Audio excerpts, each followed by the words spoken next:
Radio, BSAC Radio, BSAC Radio, BSAC Radio. You hear the record spinning, yeah, we reppin' every episode. Unashamed of what he's giving us, we preach it everywhere we go. BSAC Radio, BSAC Radio, BSAC Radio, BSAC Radio. But Tonic, I have to ask you. So, you've been gone for a while. You know, pretty silent from what I can see. Now I've seen Fanatic say a few things. He wrote a book and he talked about some of these issues. Ambassador, he was doing some. I know he was doing some videos. I was checking out and doing some things. I want to ask you why the silence, like, you know, maybe from some of the pioneers, some of the guys like yourself, you know, on these issues as this type of stuff begin to grow and grow and grow. Why? Where have you been? Yeah, I think that's probably a multifaceted question for me.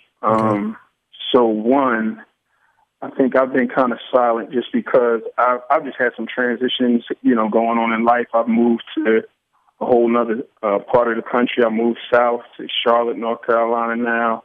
I've been working back in local ministry more, which I always was, you know, even from the church I was discipled in. As Crossroads stuff was going on, I was very, very active and involved in my local church as well as, I guess, bouncing around the country. Okay. And then I think some years later, after, you know, going to some other churches, I couldn't get, you know, as connected. So just had been seeking new community, ended up, you know, desiring, wanting to be back in that kind of local fellowship again, and found that here in North Carolina, and began to not just kind of do that from a volunteer standpoint, actually even started working, like doing like church work a little bit.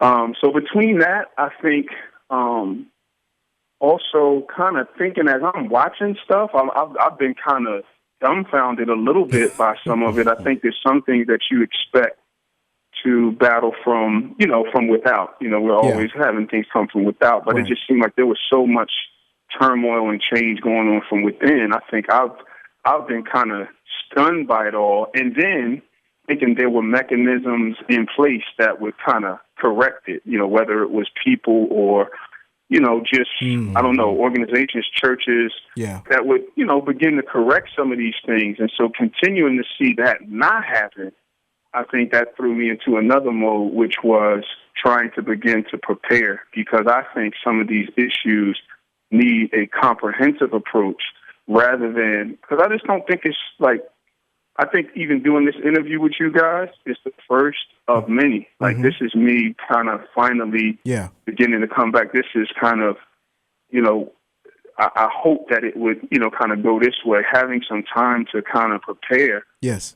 Because I don't think just a flash in the pan statement is gonna really help. You know what I mean? Like, we've all identified these are old issues, and I think it's going to take some comprehensive stuff to help address some things. And, you know, hopefully the thing is to do it in a way that is loving and appealing. Because, you know, quite often if you say stuff like we're saying on this show today, you just get counted as you're the hater, or you ain't really this, or, you know, in my position, I got to be careful, because then they make it like, oh, you the old guy, you just want to be back in the, and it's not that at all. It's none of that. And so I think, lastly, my answer is just that, and like planning and hoping to see like a movement reimagined, not just, you know, in myself, but helping to foster that in other people, so that some real flags can be put in the ground. You know, I think this thing has gone so far and it's gotten so massive that the Lord, like me and Ambassador was saying this the other day, we were just lamenting like, wow, the Lord is going to have to do something. Like, he's really going to have to do something. But what we want to do is be faithful to putting some flags in the ground and hoping that there's some other people that are itching in a similar way or just uncomfortable in some ways. You know, and it's not all bad, but for what is bad, like, dang, you know what? I've been itching about this too, and finally somebody done said something. I think some folks too are just scared to kind of go against the grain. They don't know how, and so we'll see. And that may just be a remnant of folks who identify with, you know, a lot of what we've been talking about today. Yeah, and I'm with you on that. I believe that 100%, and that's a big reason, while we started BSAC. And, and like I said, man, we talk offline, and we're going to continue, because I know there's some things that, some conversations that need to be had, just in this realm, but 100%, man, I think there are a lot of people who just need a mobilization to happen. They just need to see, like, okay, I'm not crazy. When I'm seeing this stuff, and I've seen that even through right. I've seen that even through what we're trying to do, that people have latched on and say, okay, I didn't know there was there people like this that thought this way, and that's just not going with what's out there. My wife. And I think one last thing, let me say this, which I think has tempted me was, hip hop throws away its sages. In a lot of cases, we're just seeing the era of where, like, in the regular industry, somebody like a JC is plus 40, or, you see all the old groups kind of getting a chance to go back, and people.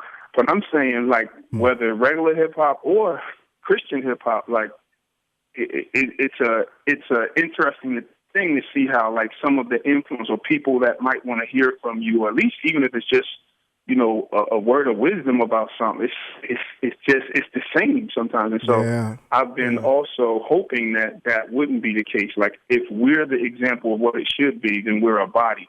And we're a body cradle to grave, and we're a body diverse in terms of color and ethnicity and the whole nine, and we can all contribute.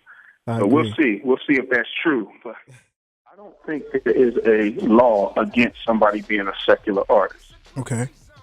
I think... so again, at the same time, you're still hedged in by your words. Like, matter of fact, I think that's why I think a lot of this whole, like, we doing something new. We Christians who do art. Like, I think that's the biggest, that's corny. That's not even, like, I'm not saying it's corny to do that. I'm saying to try to make it like this is some new frontier. Right. You know how many Christians, like, if we really understand what it means to be Christian, saved by faith alone, like, you know how many Christians are out there doing art who are not, like, they wouldn't be put in the category of what we would say are, when we say secular, sometimes we mean, they doing foul. I'm saying there's a term secular that doesn't mean bad. It just means doing art. And I think it boils down. I know you got to go to break, but let me just say, I think it has come down to this too. This whole concept that we've thrown around, sacred versus secular, you know what I mean? I've heard, like, certain Christian hip-hoppers kind of break down their understanding of it, and they basically declare there's no such thing as it. God owns it all. He owns the sacred, and he owns the secular, so it's all good. And then they'll say something like this. But I ain't saying you can be a Christian prostitute, right? And then they move on. But what they don't realize, they move on so quick from that. But that very statement undermines their whole philosophy. Yeah. And I think it's because they have a binary worldview. Binary meaning just this sacred and secular terms. There's another one that we forget, which is the profane. And I think in Ezekiel 22 talks about a little bit. It's like we don't make the differentiation between there's the sacred, there's the secular, and then there's the profane. You're right. And the profane is where it's prohibited. Yeah. But the problem with us is we smash the profane and the secular categories together. Yeah. And so that's why when you try to say, like I said, go be on stage with Jay-Z, immediately you might think, go be with the profane. I'm not saying you go do something profane. I'm just saying if you're a good artist, just like if you were a good jazz artist, you wouldn't be up on the stage worrying about who is the profane jazz. You know what your stuff was. You don't want to contribute toward profaneness. So again, Radio, BSAC Radio, BSAC Radio, BSAC